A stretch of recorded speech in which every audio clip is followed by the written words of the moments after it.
There's a moment in every myth where the apprentice must break from the master. For Carl Jung, that moment came in silence and a dream. In the early 1900s, Sigmund Freud was more than just a colleague to Jung. He was a mentor, a spiritual father, and the most dominant figure in the emerging field of psychoanalysis. The two shared a vision to bring the unconscious into the light of science. When they met for the first time in 1907, they reportedly spoke for 13 straight hours. It was electric. Freud declared Jung the crown prince of psychoanalysis, the one who would carry the legacy forward. But the seeds of rupture were already present.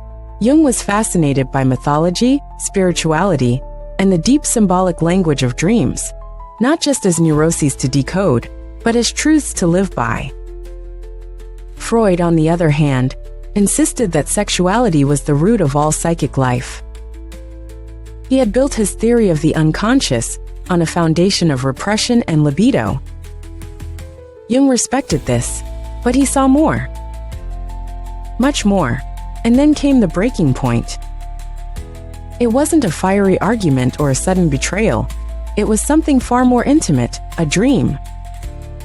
Jung dreamed of a house.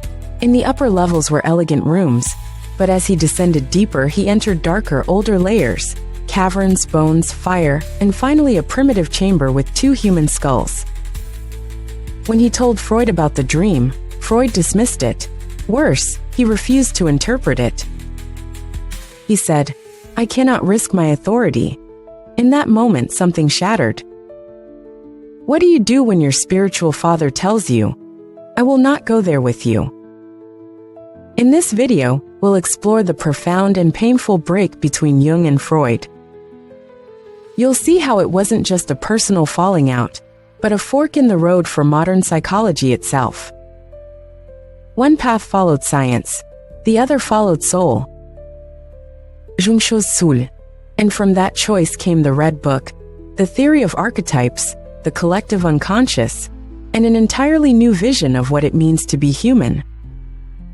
This is the story of that break, and why Jung never looked back.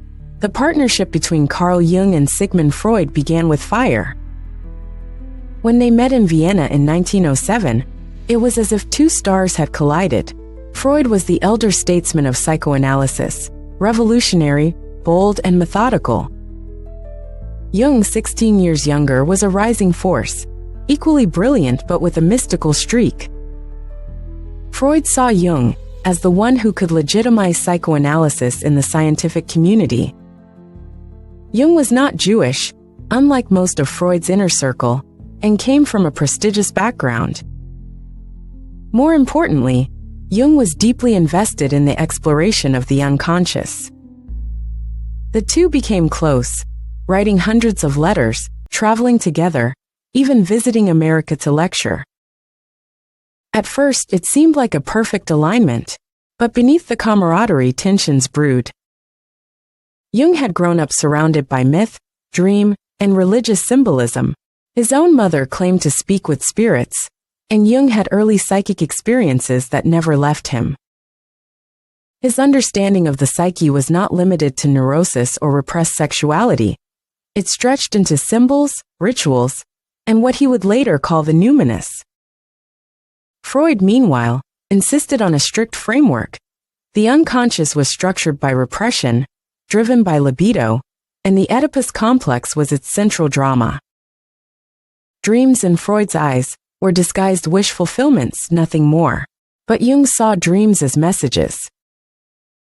Living images, keys to the soul. The deeper Jung explored, the more friction emerged. He began questioning Freud's rigidity, especially his tendency to interpret everything through the lens of sexual repression. Jung felt this reductionism missed the grandeur and mystery of the human mind. Then came the dream that changed everything. Jung dreamed of a house. He was exploring it, elegant rooms on the upper floors, older and darker chambers as he descended. Finally, deep in the earth, he found a stone slab, beneath which were 2 human skulls. He brought this dream to Freud. It was vivid, symbolic, layered with meaning. But Freud refused to interpret it. When Jung pressed him, Freud famously said, "I cannot risk my authority." Those 5 words cut deep. To Jung, dreams were not to be feared, they were invitations. Maps. The refusal to explore them meant more than disagreement. It meant denial of soul. Soon after, their correspondence cooled. Their letters became colder, edged with suspicion and disappointment. When they finally met again in Munich in 1912, it was clear the break was near. On the train ride back to Zurich, Jung sat in silence. He later described that moment as a funeral procession for a relationship that had once meant everything. That same year, Jung published Symbols of Transformation, a book that broke entirely with Freud's doctrine. He reinterpreted libido, not as sexual energy, but as a general life force, a psychic energy expressed in myth, art, and ritual. He analyzed dreams, symbols, and fantasies not as disguises, but as meaningful in themselves. He wrote of the hero's journey, the divine child, the death and rebirth motif found across cultures. Freud was furious. To him, Jung's approach was mysticism, a betrayal of psychoanalysis' scientific credibility. But Jung had crossed a threshold, and there was no turning back. After the break, Jung entered a period of profound solitude. Outwardly, he withdrew from public life. Inwardly, he began a descent that would change everything. He began to dream more, to paint, to enter waking visions. He called this time his confrontation with the unconscious. It lasted for years. It was terrifying. He feared for his sanity, but he knew he was not unraveling. He was being initiated. From this descent emerged the Red Book, an illuminated journal of inner images, dialogues, visions, and symbols. In it, Jung meets figures like Philemon, Salome, and the old wise man. He dies, is reborn, is torn apart by mythic forces, and slowly begins to see a new psychological world unfolding. It was here that Jung began articulating his greatest contributions. The collective unconscious, a shared psychic layer beneath our personal unconscious, filled with archetypes and inherited symbolic forms.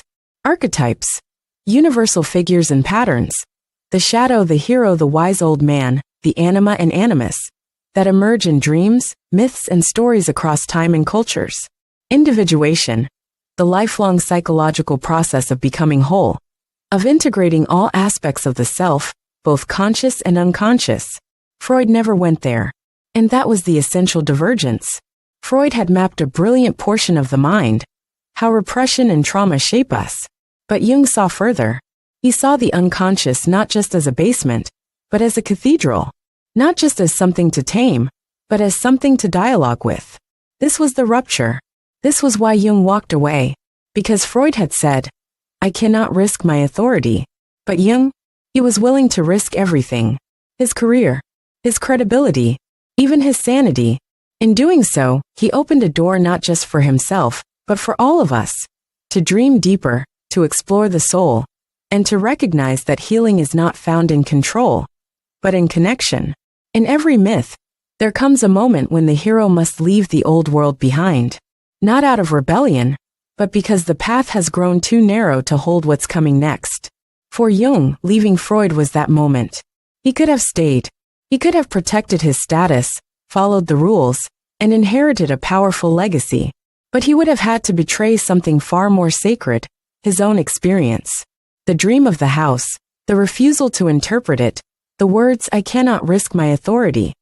These weren't just the end of a friendship. They were the end of a worldview. Jung saw that the psyche could not be reduced to one system, one theory, one cause.